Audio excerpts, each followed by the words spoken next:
Hello everyone. आज हम कक्षा 10वीं की जो हमारी बुक है फर्स्ट फ्लाइट, उसका ये जो पहला लेसन है अ लेटर टू गॉड, है ना। इसे GL फिंटर्स ने लिखा है और इसको हम आज पढ़ते हैं। देखिए, बिफोर यू रीड, इससे पहले कि आप पढ़ना शुरू करें आपको क्या करना चाहिए, इस स्टोरी के बारे में जानना चाहिए कि आखिर ये स्टोरी क्यों लिखी गई है या इसमें मैसेज क्या है। बिफोर यू रीड, दे से फेथ कैन मूव माउंटेन्स, वे कहते हैं कि विश्वास पहाड़ों को भी डिगा सकता है। But what should we put our faith in, लेकिन हमें हमारा विश्वास किस में करना चाहिए। This is the question this story delicately poses, मतलब ये उस प्रश्न है, वो सवाल है जो कि ये कहानी बड़े ही कोमल तरीके से, डेलिकेटली कोमल तरीके से बताया। पोजेस मतलब प्रस्तुत करना। तो ये स्टोरी जो है बड़े ही कोमल तरीके से या सलीके से इसको प्रस्तुत करती है। Lencho is a farmer who writes a letter to God when his crops are ruined, asking for 100 pesos। Lencho एक किसान है जो कि भगवान को पत्र लिखता है। कब लिखता है? जब उसकी फसल, when his crops are ruined, मतलब उसकी फसलें बर्बाद हो जाती है। ठीक है, आस्किंग फॉर 100 pesos, और वह भगवान से क्या करता है? पैसे मांगता है। पैसे कहता है कि भगवान मुझे पैसे भेजो। ठीक है, पेसोस क्या है? वहाँ की करेंसी है। ठीक है, जहाँ का ये व्यक्ति है जिसने स्टोरी लिखी है। Does Lencho's letter reach God, क्या लेंचो का पत्र भगवान तक पहुँचता है? Does God send him the money, क्या भगवान उसे पैसे भेजते हैं? Think what your answers to these questions, सोचिए आपके आपका क्या उत्तर होता इन प्रश्नों के लिए। And guess how the story continues before you begin to read it, और गैस करने की कोशिश कीजिए, मतलब अंदाज़ा लगाने की कोशिश कीजिए जैसे जैसे स्टोरी आगे बढ़ती है। ठीक है, मतलब आप इसको पढ़ते हैं तो आप इसमें अंदाज़ा लगाने की कोशिश कीजिए कि इन प्रश्नों के क्या उत्तर हो सकते हैं। अब इसके बाद में वहाँ पे एक एक्टिविटी दी हुई है पोस्ट ऑफिस से रिलेटेड, वो हम नहीं पढ़ रहे हैं। अब हम पढ़ेंगे इस स्टोरी में क्या दिया हुआ है। The house the only one in the entire valley, मतलब वो घर, वो मकान जो कि पूरी घाटी में केवल एक ही था, एक ही है। Set on the crest of a low hill, मतलब एक थोड़ी ऊंची पहाड़ी है, उस पहाड़ी की शिखर पर। ठीक है, क्रेस्ट मतलब होती है किसी पहाड़ी का शिखर। ठीक है, तो वहाँ पर एक छोटा सा घर बना हुआ है घाटी में।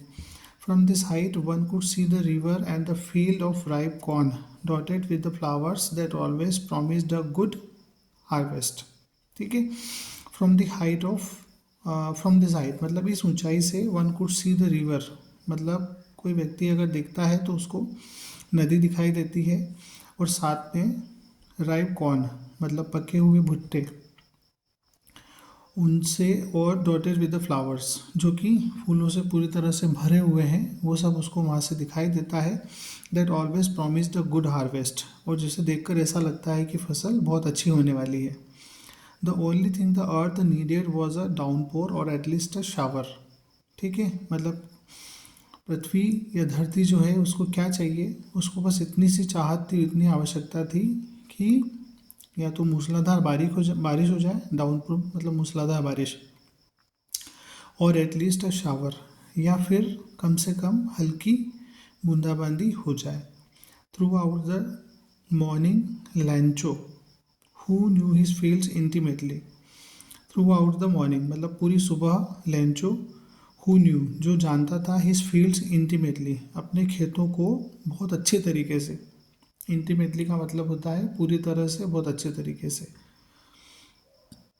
Had done nothing else but see the sky towards the north east, वो क्या कर रहा है? बस देख रहा है आसमान की ओर। ठीक है, नॉर्थ ईस्ट में देख रहा है। नॉर्थ ईस्ट मतलब होता है आपका उत्तर पूर्व, है ना। उत्तर पूर्व की दिशा में देख रहा है आसमान में कि कहीं से शायद कुछ बादल आ जाए और बरस जाए। ठीक है, तो उसे क्या दिखाई देता है? Now we are really going to get some water woman, ठीक है। वो महिला से कहता है कि हम निश्चित रूप से we are really going to get some water, मतलब अब ऐसा लग रहा है आसमान की ओर देखकर कि हमें कुछ पानी मिलने वाला है, मतलब बारिश होने वाली है। The woman who was preparing supper replied, ठीक है। तो वो महिला जो खाना बना रही थी, है ना, रात का खाना बना रही थी। सपर मतलब होता है रात का खाना, ठीक है। तो जो रात का खाना बना रही थी उसने जवाब दिया, यस गॉड विलिंग, अगर भगवान की इच्छा हुई तो ज़रूर होगा ऐसा, बारिश अवश्य होगी, ज़रूर होगी। The older boys were working in the field, और जो बड़े लड़के थे वो तो खेतों में काम कर रहे थे। While the smaller ones were playing near the house, जबकि जो छोटे थे वे घर के पास ही खेल रहे थे। Until the women called to them all, है ना, जब तक कि उस महिला ने उन्हें नहीं बुलाया, उन सभी को नहीं बुलाया, तब तक वे अपना अपना काम कर रहे थे। कम फॉर डिनर, आओ खाना खा लो। It was during the meal that just as, मतलब ये उसी समय, खाने के समय की बात है जब लेंचो ने ये अनुमान लगाया था। क्या अनुमान लगाया था? कि बारिश होने वाली है। Big drops of rain began to fall, अचानक से क्या हुआ, पानी की बड़ी बड़ी बूंदें बरसने लगी। In the north east huge mountains of clouds could be seen approaching, मतलब नॉर्थ ईस्ट में उसने आकाश में देखा कि बहुत बड़े बड़े पहाड़ों की तरह के बादल, है ना, पहाड़ों जैसे दिखने वाले बादल क्या कर रहे थे, आ रहे थे। The air was fresh and sweet, जो हवा थी वो एकदम फ्रेश और मीठी थी। The man went out for no other reason than to have the pleasure of feeling the rain on his body, ठीक है। द मैन वेंट आउट मतलब कि वो आदमी, मतलब लेंचो बाहर गया, फॉर नो अदर रीज़न मतलब उसके बाहर जाने का कोई दूसरा कारण नहीं था। क्या कारण था? कि वो चाहता था कि इस बारिश को अपनी अपने अपने अपने शरीर पर वो उसको महसूस कर सके, है ना, क्योंकि बारिश बहुत दिन बाद हुई थी, बहुत बेसब्री से वो बारिश का इंतज़ार कर रहा था। And when he return he exclaimed, और जब वो लौटा तो उसने आश्चर्य से भर के कहा, क्या कहा? These are and rain drops falling from the sky, मतलब बारिश, ये बारिश की बूंदें नहीं हैं जो कि आसमान से गिर रही है। दे आर न्यू कॉइन्स, ये तो नए नवेले सिक्के हैं, ठीक है, सिक्के गिर रहे हैं। The big drops are 10 cent pieces and the little ones are 5s, मतलब कि जो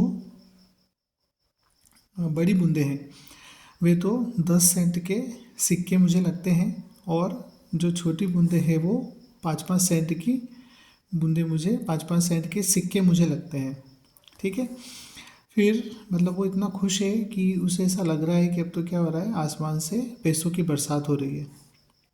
with a satisfied expression he regarded the field of ripe corn with its flowers draped in a curtain of rain, with a satisfied expression, और वो क्या करता है, बड़ा ही संतुष्टिपूर्वक उसका भाव अब है। और ही regarded the field of ripe corn, मतलब वो उसके पके हुए भुट्टो के जो खेत हैं, विद इट्स फ्लावर्स, उनके जो फूलों से पूरे लदे हुए हैं, draped in the curtain of rain, और जो पूरे ढके हुए हैं, मतलब बारिश का एक जैसे पूरा पर्दा सा लग गया हो उस तरीके से ढके हुए हैं। But suddenly a strong wind began to blow, लेकिन अचानक से एक बहुत ही खतरनाक भयंकर हवा बहने लगी, है ना। And along with the rain very large hail stones began to fall. Hail stone मतलब होता है जो ओले गिरते हैं ना आसमान से बड़े बड़े, वो तो began to blow and along with the rain very large hail stones began to fall, मतलब आसमान से बहुत बड़े बड़े हेल स्टोन्स मतलब कि बड़े बड़े ओले गिरने लगे बारिश के साथ, ठीक है। This truly did resemble new silver coins, और ये भी बिल्कुल नए सिल्वर कॉइन के जैसे लग रहे थे। रिसेंबल मतलब उनकी तरह लगना। The boys exposing themselves to the rain ran out to collect the frozen pearls, मतलब वे लड़के जो कि बारिश में अपने आप को भिगा लिया था उन्होंने, ran out to collect the frozen pearls, मतलब उन जमे हुए पॉल्स मतलब मोती होते हैं, तो वो जो हेलस्टॉर्म मतलब कि जो आपके ओले गिर रहे हैं, उन ओलों को वो पर्ल्स की संज्ञा देते हैं और उनको इकट्ठा करने के लिए भागते हैं। It's really getting bad now, exclaim the man. तो लेंचो ने कहा, क्या कहा कि ये बहुत बुरा हो रहा है।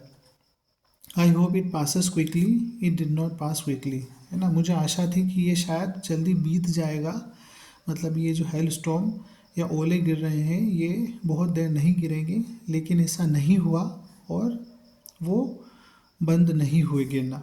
For an hour the hell ruined on the house, rained on the house, the garden, the hillside, the cornfield, on the whole valley। मतलब लगभग 1 घंटे तक ये ओले गिरते रहे, ठीक है, बारिश के रूप में गिरते रहे मकानों पर, बगीचे में, पहाड़ी पर, जो भुट्टो के खेत थे उनके ऊपर, ऑन द होल वैली, और पूरी घाटी पर। The field was white as if covered with salt, और जो खेत थे वो पूरी तरह से सफ़ेद हो गए थे, उनको देख के ऐसा लग रहा था कि जैसे चारों तरफ नमक बिखरा हो, सफ़ेद नमक बिखरा हो। Not a leaf remain on the trees, और पेड़ों पर एक भी पत्ती नहीं रही। The corn was totally destroyed, मतलब कि जो भुट्टे के खेत थे वो पूरी तरह से बर्बाद हो चुके थे, डिस्ट्रॉय मतलब नष्ट होना। The flowers were gone from the plants, और पौधों पर लगे हुए फूल पूरी तरह से झड़ चुके थे, पूरी तरह से गिर गए थे। Lencho soul was filled with sadness, मतलब लेंचो की जो आत्मा थी वो अब पूरी तरह से दुख और उदासी से भर गई। When the storm had passed, मतलब जब तूफान बीत गया, he stood in the middle of the field, वह अपने खेत के बीच जाकर खड़ा हो गया, and said to his sons, और अपने बेटों से बोला, a plague of locust would have left more than this, मतलब कि अगर प्लाग ऑफ लोकस्ट होता है, जो टिड्डों का दल होता है, या फसल खाने वाले जो बहुत सारे कीड़े आते हैं ना एक साथ, उनका पूरा एक वो दल होता, मतलब इतने सारे कीड़े आकर भी अगर फसल को खाते तो वो भी कुछ ना कुछ बचा देते, ठीक है। मतलब टिड्डी दल भी क्या होता, अगर आता तो वो भी क्या करता, वो हमारे लिए कुछ छोड़ जाता, लेकिन ये जो हेल स्टॉर्म है इसने तो हमारे लिए कुछ भी नहीं छोड़ा। The hell has left nothing, लेकिन इस हेल स्टॉर्म ने हमारे लिए कुछ भी नहीं छोड़ा। This year we will have no corn, इस साल हमारी फसल नहीं होगी, ठीक है, हमारे भुट्टे के जो खेत थे वो पूरी तरह से बर्बाद हो गए। Then night was a sorrowful one, मतलब वो जो रात थी वो बहुत ही दुख भरी रात थी। All our work for nothing, ठीक है, मतलब लेंचो सोच रहा है कि हमारी जितनी भी मेहनत थी, हमने जितना भी काम किया वो पूरा बर्बाद हो गया। There is no one who can help us, और ऐसा कोई भी नहीं है अब जो हमारी मदद कर सके, ठीक है। We will all go hungry this year, और हम सभी इस साल भूखे मरने वाले हैं, ठीक है। तो ये यहाँ तक की स्टोरी है। अब इसमें ओरल कॉम्प्रहेंशन चेक, मतलब कि हमने जो पढ़ा है उसका थोड़ा सा हमको टेस्ट देना है कि किस प्रकार से, मतलब हमने क्या पढ़ा, क्या सीखा, क्या समझा। तो what did Lencho hope for, मतलब लेंचो क्या आशा उम्मीद कर रहा था। तो लेंचो ये आशा उम्मीद कर रहा था कि बारिश होगी और उसकी फसल बहुत अच्छी होगी, ये इसकी आशा थी। व्हाट डिड लेंचो से, the rain drops were like new coins, मतलब लेंचो, व्हाट डिड लेंचो से, the rain drops were like new coins, मतलब लेंचो ने जो बारिश की बूंदें थी उनको न्यू कॉइन्स की तरह क्यों ट्रीट किया, क्यों कहा।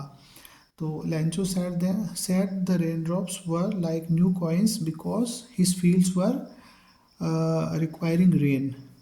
Long time there was no rain, मतलब कि लंबे समय से बारिश नहीं हुई थी और वो बारिश का बेसब्री से इंतज़ार कर रहा था।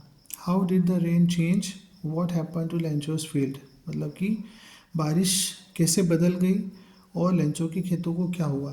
तो the rain changed into hailstorm and the Lencho's fields were destroyed completely, ठीक है, मतलब कि बारिश जो थी हेल स्टॉर्म में बदल गई थी और लेंचो के खेत पूरी तरह से तबाह हो गए थे।